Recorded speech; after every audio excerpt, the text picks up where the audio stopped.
Hello and welcome to Tiny Marketing. I'm Sarah Noel Block and I teach small marketing departments that are tired of feeling overwhelmed and under-resourced how to build and manage an effective and efficient marketing strategy that works for them. You get expert marketing advice from someone who's been there, done that. Get ready, it's time to dig in. Have you ever run across this problem? You create a ton of content, but no one really sees it.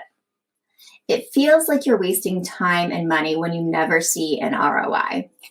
When I'm working with clients who say they've never seen a return on their content marketing, I usually have one guess to the reason: poor distribution. Think of repurposing as part of your distribution strategy. By taking pillar or skyscraper content and slicing and dicing it into emails, videos, webinars, blog posts, eBooks, guides, social media, etc., you get so much more distribution power. Seriously, repurposing part of your distribution strategy. In part 3 of my series with Erin Balsa, the last episode of the series, we dive into repurposing as a distribution strategy. You won't want to miss these nuggets. Okay, let's talk about repurposing content research. So, when you conduct a research project and you receive a report with extensive findings, how can you use the information that you got across multiple channels and multiple media types? A lot of times you will get maybe 40 or 50 interesting findings, and that makes a really long and cumbersome report. So maybe you choose the best 30 to include in your report, and then you release the others as mini research. Could be a blog post, could be a landing page, doesn't really matter. The format could be an ebook. Doesn't have to all go in the report. You can just keep coming up with this original stuff that's new to the market over time. You can also repurpose the same report for different audiences. So when I worked at the Predictive Index, we had our audience of users. So those are the business leaders who would use our software. And we had an audience of consultants who were our prospective partners who would sign on to help our users be successful. So wouldn't you know, it's not that difficult to tweak a report for both of those audiences. So the one is like, here's what you need to know to be a successful leader at your company. Here is what you need to know to help leaders be successful, right? So it's not that hard. Do some work and you can put it out to 2 different audiences. You can also slice and dice by job title, by industry. You can run some ABM campaigns. There's a lot of different ways that you can take the same data and the same report and get a lot of mileage out of it. And that's even before you chop it up into core content like blog posts and such. Yes. So let's talk a little bit about your course for a second. In it, you mentioned in a video that sometimes when you're doing a report, well, you go into creating the report with a story in mind, and that's how you build it out. But sometimes the data will end up showing you like two sets of 2 stories maybe emerge. So you can create 2 different reports from the survey results that you've had. You're telling a different story in each of those. Yeah, I don't know that I would do 2 totally different stories in 2 different reports, but I would for sure go with the best story in the report and then use those secondary themes and not maybe a report, but for sure like an ebook or blogs or something like that. And that does happen sometimes. You get the data back and it doesn't tell what you were hoping it was going to tell. And that is why it's so important to have a good research partner. If you're not someone who is good with data analysis, and I'm not, I don't do like pivot tables or anything like that.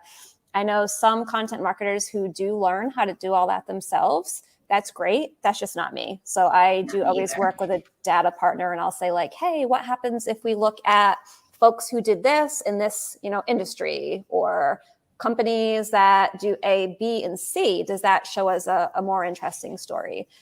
So it's really important to have a trusted, competent data scientist to help you if you're not able to do that yourself. Yeah, I'm glad you brought that up because the data will show you different storylines based on how you look at it. So having that, I mean, at least for me, because I am also not a spreadsheet person, I'm not a pivot table person, I would need a data scientist to support that. Yep, for sure.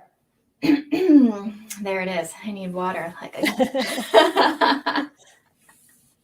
just waiting for it. Okay. So let's say that you've chopped up your research report into a whole bunch of different micro pieces of content. You have blog posts, you have eBooks, you might have mini reports. And what's the shelf life of all the content that you've created? So we talked about the survey being, you've got about a year, maybe 2 for a good survey. What about the content that you've created? Would you stop distributing it after a certain point? Yeah, I mean, it's not necessarily evergreen in the same sense as an article that says, what is employee engagement? That's not going to change, year over year. But if I'm saying that, 25% of HR leaders say this about engagement, that might change based on different factors, right? So It's not evergreen. That said, it might be something that would be interesting to folks for a few years. I don't know that I'd be putting paid behind that report for more than a year or 2 because it's going to have a date on it. Most reports have, the 2022 X report on it. So am I going to promote that in 2024? No. But if I have a blog post that doesn't have a date and it's still interesting, yeah, I'm going to definitely share that with my email list, or I'm going to share it on social, or I might share it in a community. But of course, I'm not going to just share it with the 2022 date if it's 2024. I'm going to do something to update the content. I'm going to have the last updated date so it seems relevant when I'm resharing it. Yeah, that makes sense. And that's a good point. Whenever you are updating old content, make sure that you update the date on there. So yes, it's very clear that it's new information on here also. Exactly. What is your general distribution process for content research? Do you have a checklist that you go through? Yeah, so at the Predictive Index, we have our main template, which is the one that I have in my course, and it has sections for all the tasks you want to do within your PR, all the tasks you want to do within your sales enablement, all the tasks you want to do within your distribution. And there are different formats of distribution, of course. There's your organic, and then there's your paid. And there's also distribution through your influencers and your most aware, biggest fans, right? So you want to make sure that you're finding ways to empower your employees to distribute the report, to empower your partners, to empower your clients who are your evangelists. There's all these different things that you can do as part of distribution. It's not just typical, put it on social media, put it in the email. There's a lot of other creative things that you should be doing. Yes. And there was one thing that you taught me that I really liked was you would take influencers and you would send them the survey or the report and ask them for their input from that. So you could use that and you can share out that information while getting that distribution power of that influencer.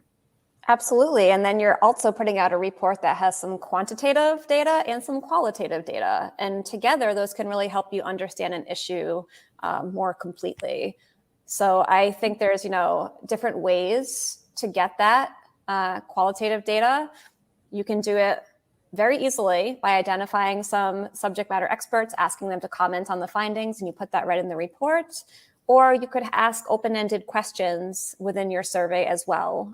That's really not going to help you in terms of the distribution piece because you don't have those people who are like, ooh, I got featured in this report. Let me share it with my audience. But you get that other piece of the data, which is nice. Yeah.